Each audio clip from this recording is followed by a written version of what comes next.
Hey guys, Sneaky Snake here, Brothers in Arms, World of Warships, and today's video we're going to take a look at a saucy game here in the Hindenburg, the Tier 10 German heavy cruiser. This replay is from Statik the Warmonger, and he's divisioned up with Captain Toaster, who's playing in the Conqueror, the Tier 10 British battleship, and they're playing some domination here on the map Hotspot. So I know that our community replays are generally reserved for Saturdays. However, I will admit that I forgot to record one of my cruiser replays that I had on standby before the patch hit. And as we all know, once the patch hits, the replay files become corrupt if you try to record them with the new and updated client. So I do sincerely apologize for that, guys and gals. I know that during the week anyway, it is all content from myself, Puddin' and Spider. However, the quality of this replay certainly will not be lacking.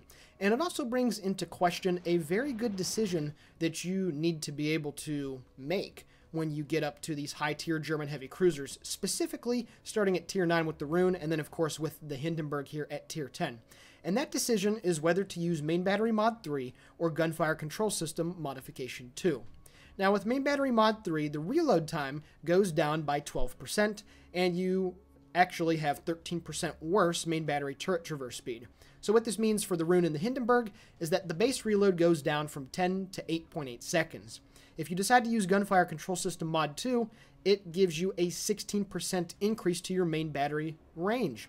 So while you still have the 10-second base reload, your main battery range, at least on the Hindenburg, goes from 17.8 to 20.7 kilometers. And there's a big reason why this is a very tough decision that you have to make, and in my opinion is completely dependent on playstyle and not necessarily based off of the statistics of the ship.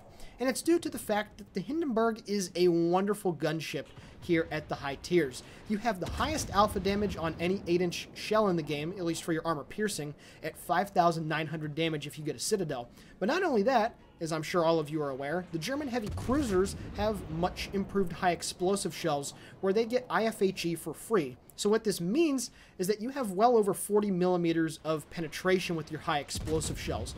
So it allows you to shoot at most ships in the game, short of a few sections on the Kurfürst and the Montana, and also the deck armor on the Moskva, and you're just able to penetrate at every single angle, at every single bit of range that you could be shooting at.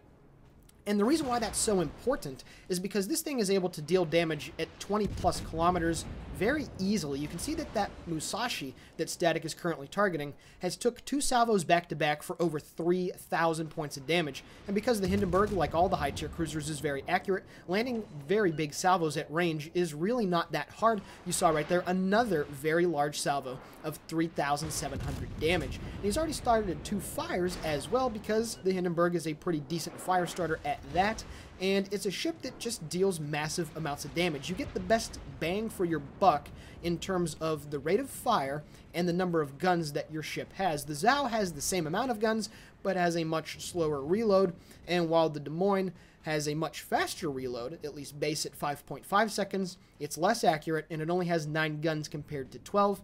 And then, of course, ships like the Moskva and the Henri IV are larger in caliber, and they have less in number, so correspondingly, they're going to have a longer reload as well. So the Hindenburg is just a straight-up damage-dealing machine. However, a 10-second base reload is not bad, and the benefit of going up to 20 plus kilometers of range is something that a lot of people just cannot pass up. For instance, with the last King of the Seas 5 tournament, the competitive tournament that took place both for the for the NA and the EU side of things, a lot of people I noticed were running the range mod on their Hindenburg, or at the very least using the spot plane. And it really does bring up an interesting argument. You know, I'm very comfortable shooting with the spot plane up. I really am. It doesn't really matter the ship type or the ship that I'm in, but I feel very comfortable shooting in the top-down view. So I value the faster rate of fire because a difference of 1.2 seconds when we're talking about 12 guns on the ship is actually really, really impressive. And it's really something that you have to consider. However, if you're not comfortable with the spot plane and you're not comfortable in that top-down view, or maybe you're not as good of positioning in cruisers as you'd like to be or as you want to be, then maybe getting the main battery gun range is a better idea. And I'll be honest with you, when I first started out in the game, I didn't really care per se which one that I wanted to use. I have, over time, with the firm exception of the Zhao, moved into putting main battery mod 3 on most of the other ships at the high tiers that I decided to use because I'm able to benefit from the increased rate of fire a little bit better. However, the increased rate of fire is not going to do anything for this Minotaur getting deleted with 6 citadels, over 31,000 points of damage, and Statik picks up a very juicy, devastating strike. When you get a Minotaur almost full broadside and you got the AP loaded, oh boy, let the memes commence. That stuff is absolutely brutal, and there's just nothing that the Minotaur is able to do about it. Granted, the German AP doesn't have the best angles for penetration, and they are more like Sabo rounds than anything else, as you can see he put in chat, but when they do hit, it is absolutely crazy. Now, with that in mind, would my 8.8 second reload have been better off in that situation? Well, for that particular case and point, no. He was reloaded, it was a couple seconds after he reloaded, and then he saw the ship, took the shot, and obviously made a very accurate salvo and picked up his first kill of the game. So in that point in case, the rate of fire really didn't matter. He had the right ammunition type loaded, and he was aiming at a target that he knew he could easily damage. Now, in this situation coming up here, however, where there's multiple targets that are going to be at closer ranges, having the main battery mod 3 would certainly be a much more viable option right here, especially in this case where he's kiting away from a Freddy that's just under 11 kilometers away, and he's trying to deal damage with the high explosive. Obviously, having the main battery mod 3 would be much nicer. Now, of course, there is an argument for that where, well, all you got to do is run Adrenaline Rush, and by the time your ship gets down to about half hit points, you almost are at an 8.8 second reload, so you're able to get to that point without having to use that equipment piece, and you're able to shoot out to much further ranges. However, that 8.8 second reload, if you have Adrenaline Rush and go down to half hit points, dips to about 8, if not just a slight bit below 8 seconds. So now you're getting Chapayev levels of rate of fire on 203mm guns. And like I said earlier, for me, that is just too much to pass up. The DPM on a Hindenburg is already crazy enough. Making it as big and as beautiful as possible is something that I recommend. However, like I said earlier, I am much more comfortable shooting with the spot plane up than I'm sure a lot of people out there are. And I'm already a really accurate shot as is, so I have no problems hitting at range in that top-down view.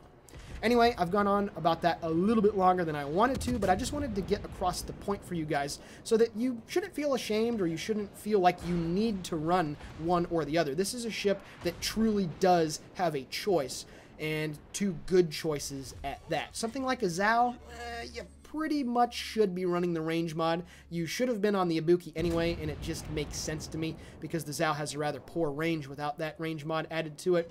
It's the same thing with the Des Moines. You don't really need to run the range mod on it if you're comfortable enough getting close in, but then, at the end of the day, you should be close in on a Des Moines in the first place, so running the range modification doesn't really, it's really not that viable. Granted, these are still my opinions, but I feel that I'm experienced enough in the game to say, this is my opinion, this is how I feel about it, and I think it would benefit your gameplay if you gave it some food for thought or whatnot.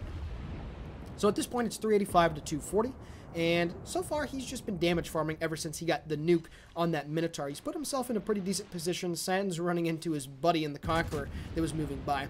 But at this point, he has been able to stealth fire a bit because none of the enemy ships have been moving around that have line of sight on him, and it's just now as he fires his next salvo at the Bismarck that he does get detected when that German battleship comes around the corner, and you can see that he has already switched to the armor piercing. And like I mentioned earlier, Hindenburg AP is just so darn amazing. This stuff hits extremely hard, and is that a Citadel? Getting a Citadel on a German battleship? Yeah, German AP is absolutely crazy. And he does manage to pick up his second kill of the game, and he does go undetected because that Bismarck was the only ship with line of sight. So he's already up to 121,000 points of damage dealt, and he has 2 kills. So this would be a pretty solid result in a Hindenburg for anybody if he were to kick the bucket right now. However, in this situation, once again, I think the main battery would be a little bit better because he's at close range where, he's going to be hitting the majority of the shells that land on target anyway, because this is a short-range shot, in all honesty, at the high tiers, so the main battery mod 3 would be way more beneficial at this point. But I digress. He is still making this Iowa burn to death. He's gotten a lot of nice salvos on him. That guy is stuck and is kind of bowing to him at the moment, so it's a really easy shot, and you can see 9 out of the last 12 shells just hit that guy for about 5,000 points of damage, so very nice stuff. His team does have a pretty comfortable lead, and they also do have a ship lead as well 6-5. So this is a game that should be a win, in all honesty. And Statik here is going to make a play that I really feel only a Hindenburg at the high tiers is capable of doing. The Zhao does not have the torpedo angles to be able to do it. The Henri does not have the torpedo broadside to be able to do it. Obviously, the Des Moines and the Moskva do not have torpedoes at all, so they're unable to do it, very obviously. And the Minotaur, while it probably could, would be a much greater disadvantage due to it basically being a floating citadel and nothing more. And what he's going to do here is charge down an Iowa and the Monarch. So 2 battleships going up against 1 tier 10 cruiser. He's got a whole bunch of torpedoes to work with, 8 on each side, and that's why the Hindenburg is so fearsome the closer that it gets to the target. So he's going to charge in here. He does have his hydro acoustic running. The German hydro is the best in the game, and it does provide him with about 6 kilometers worth of ship detection, which is absolutely great, and over 4 kilometers of torpedo detection, which is also very nice as well. He is shooting his front 2 guns here at the Montana, and he does pick up the Confederate. However, I'd like to see him pull a little bit more broadside, there we go, to get his rear turrets off as well. The Hindenburg does have a very tricky to hit citadel. It only gets punished at long ranges consistently, and because of this, you can go in close quarters combat, and you'll take a lot of overpens and some penetrations, but not that big of a deal breaker. However, at this point, he has the smart choice, loaded the armor-piercing shell, and just with the 2 forward guns on the Monarch, he manages to do almost 6,000 points of damage, and even though that guy is angled very nicely, he's still going to be eating a lot of damage. 3,800 damage on the first salvo with the front, and then with the rear turrets, 8,100, so over 11,000 on that full broadside right there. You can see that he's moving in on the Monarch. He is almost full broadside to the Iowa, but you can see the lovely troll armor that this ship possesses, keeping him safe. He launches his port side torpedoes at the Iowa, shoots a full broadside of armor piercing at him, doing almost 4,000 points of damage. The Iowa does try to speed up and get out of the way, but it appears he is going to die, and he takes 3 torpedoes. Very nice stuff right there. And at this point, the Monarch is going to try to get around Statik right here. He has his turrets turned to the left, and now he is turning them even further. He's going to shoot right at the nose. He takes about 10,000 damage from that guy's 2 forward guns. However, he does about 4,000 in return. Then he gets the next salvo ready to go, and kaboom! 11,300 points of damage dealt on that killing salvo, spiking his damage to over 234,000. And then right there, he takes about 5k from the Montana. He is burning, but he only has 2 more seconds until the fire goes out, and 239 hit points. He is doing a-okay. That Montana has got to be cursing himself right now, not able to finish off the job, and then Captain Toaster finishes off the Montana. And Statik right now is utilizing Adrenaline Rush almost to the fullest. And in that engagement right there, that little bit extra of time that he had to wait for his guns to shoot, well, I mean, it's debatable if it would have helped him out or not. Again, I personally run it. I think it's much better to do so. Captain Toaster, in the meanwhile, manages to get another kill on an American battleship in about 30 seconds. Unfortunately for Statik, however, this Taiho that is around the corner is going to be able to get his planes to try and come in. And at this situation, he doesn't have defensive fire, of course. His fighter plane is in the air, so that should be able to disperse the bombers a little bit. However, he does have the armor-piercing shell loaded. He shoots just a tiny bit too early. However, the forward guns do 25,000 points of damage with 4 citadels. He gets off another broadside right here, and what I would have done is did a hard pull, turn to the left, and try to stop. Unfortunately, he dies right here, but he gets his very last salvo off. Will he get the kill? No, he does not. He does about 10,000 more points of damage.